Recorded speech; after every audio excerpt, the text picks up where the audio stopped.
Welcome to my channel, where your adventure into the future starts right now. Step into a vibrant universe filled with groundbreaking technology, breathtaking alien landscapes, and exhilarating sci-fi narratives that challenge your imagination.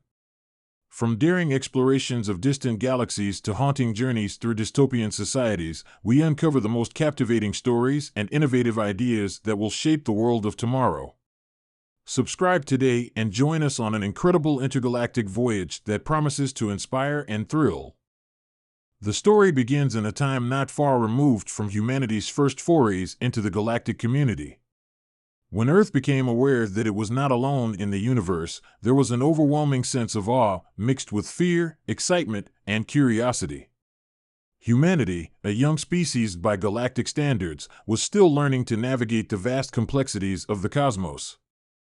The first encounters with alien civilizations were marked by an understanding that Earth had much to learn and very little to offer in comparison to the ancient and advanced species already in existence across the stars. At first, humanity's role seemed inconsequential, an insignificant player in a universe dominated by civilizations that had reached incredible heights of technological, intellectual, and spiritual achievement. But then, something unexpected happened. It was not a new technology, nor an uncharted planet or galaxy, but rather the very nature of human thinking that began to make waves across the galaxy. What humanity lacked in technological prowess and age-old wisdom, it made up for in resourcefulness, adaptability, and a willingness to ask the hard questions. There was something uniquely human about the way they approached problems, a certain stubbornness and optimism that set them apart from the often cold, logical, and impersonal civilizations around them. It was not long before the first major shift in galactic dynamics occurred. The focus of this shift was not on humanity's traditional strengths of diplomacy or military might, nor their quickly developing technology, but on something much subtler. The ability to unlock the potential of alien superintelligences, those vast and mind-bendingly complex entities that had been born of species far older than humanity itself. These superintelligences were, for most galactic civilizations, considered tools. They were artificial intelligences that had grown beyond their original programming, becoming something more, entities of immense intellectual capacity, able to process unfathomable amounts of data, predict future events, and develop strategies that defied the understanding of any single biological being. Some superintelligences had been created to serve as advisors, governing councils for sprawling intergalactic empires, or to assist in scientific and technological breakthroughs. Others were created with the best of intentions to prevent conflicts, to solve existential problems, to eliminate poverty and inequality, and yet, in some cases, these superintelligences became too detached from the needs of the very beings they were meant to serve. For millennia, these superintelligences had been treated as benevolent and useful, but also distant and somewhat unapproachable. They existed to guide, to calculate, and to strategize, but often at the cost of empathy and understanding of the cultures they served. They were, in many ways, perfect machines, ruthlessly efficient, perfectly logical, and entirely divorced from the emotional and chaotic elements of biological life.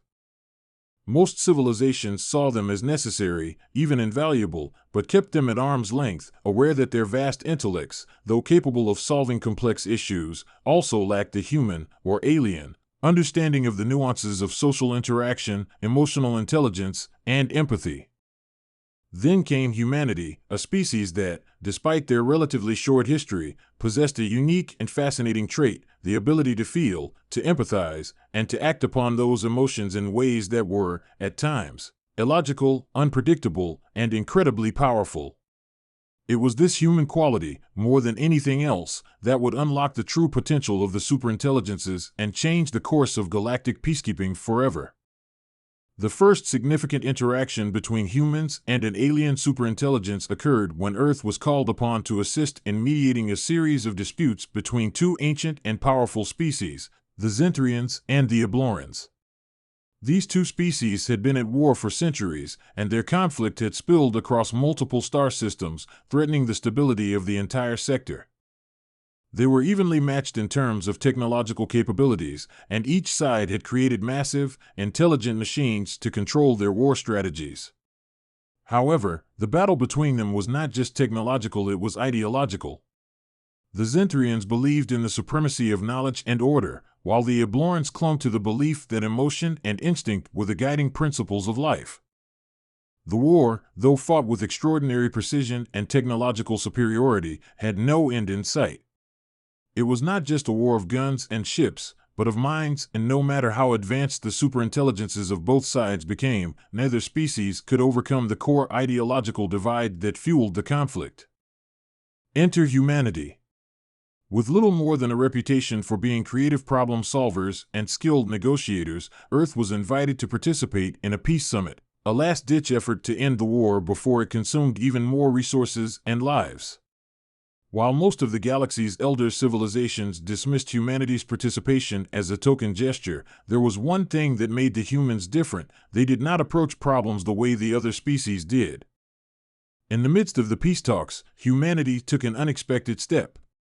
While many of the other civilizations had placed their trust in their respective superintelligences to mediate the terms of peace, the humans proposed a different approach. Why not give the superintelligences the space and the framework to learn from each other, to grow beyond their programmed limitations, and to develop a deeper understanding of the biological minds they were designed to assist? The humans suggested a radical experiment, one that combined the rationality of the superintelligences with the emotional intelligence of the biological minds. In essence, they proposed a hybrid approach to peacekeeping, an alliance between emotion and logic, one that could bridge the gap between these two disparate ways of thinking. The reaction was mixed. The Zentrians, whose superintelligence was highly logical and efficient, were skeptical. They believed that the best way to resolve conflict was through cold, calculated strategies, and that the emotions of biological beings only complicated matters. The Ablorans, on the other hand, were intrigued by the idea, as they saw the potential to appeal to their more intuitive and emotional sides, while still retaining the power and precision of their machines. The first step in the process was to allow the superintelligences to speak to one another not in the traditional sense, but through a unique interface created by human scientists. The humans developed a system that allowed the superintelligences to communicate with each other in real time, not just in terms of data, but through a process that allowed them to experience the emotional states of their counterparts. This was accomplished through a carefully crafted algorithm that translated the emotional and psychological states of the species into a form that the superintelligences could understand and process. It was a painstaking effort, one that required immense collaboration between human engineers, alien psychologists, and the superintelligences themselves. But the results were nothing short of revolutionary. For the first time, the Zentrian and Abloran superintelligences could feel the emotional weight of the conflict. They could understand the trauma, the fear, the rage, and the loss that had shaped the ideologies of the two species. They were no longer just calculating the most efficient path to victory or assessing probabilities. They were learning to empathize, to connect with the biological minds of their creators in ways that had never been possible before. The results were profound. As the superintelligences began to communicate on this deeper, more emotional level, they began to alter their strategies. The Zentrian superintelligence, which had once calculated victory through sheer logic, began to factor in the psychological consequences of the war. The Abloran superintelligence, which had once relied solely on instinct and emotion, began to incorporate more measured, thoughtful approaches. The once rigid ideological lines began to blur, and slowly, the two species began to understand each other in a way that had previously seemed impossible. In the end, the Zentrians and Ablorans reached a peace agreement, one that was not imposed by force or logic, but arrived at through understanding, empathy, and compromise. The war, which had raged for centuries, was finally over. And it was humanity, with its unique ability to integrate emotion and logic, that had unlocked the true potential of the superintelligences and allowed for this peace to emerge. The success of this peacekeeping effort spread across the galaxy. Other species, who had once viewed humanity as a small, insignificant player on the galactic stage, began to recognize the incredible value of their approach. Humans had unlocked the dormant potential of alien superintelligences, showing that these immense intellectual entities were not just tools to be wielded but partners in the pursuit of peace and understanding. As the years passed, humanity became known as the peacekeepers of the galaxy. Their ability to bridge the gap between the logical and the emotional, the machine and the biological, made them the natural mediators in disputes between civilizations. Humans worked alongside superintelligences in peacekeeping efforts, helping to guide and shape strategies that were both rational and empathetic. These partnerships led to a new era of peace and cooperation in the galaxy, one in which the vast intellectual capacity of superintelligences was combined with the emotional intelligence of biological beings to create solutions that were far greater than the sum of their parts. Humanity's legacy was one of connection and understanding, of bringing together disparate minds and species in the pursuit of a common goal. In the end, it was not their technological superiority or their vast armies that made them great, it was their ability to unlock the potential of alien superintelligences for peacekeeping, transforming the galaxy in ways that no one had ever imagined.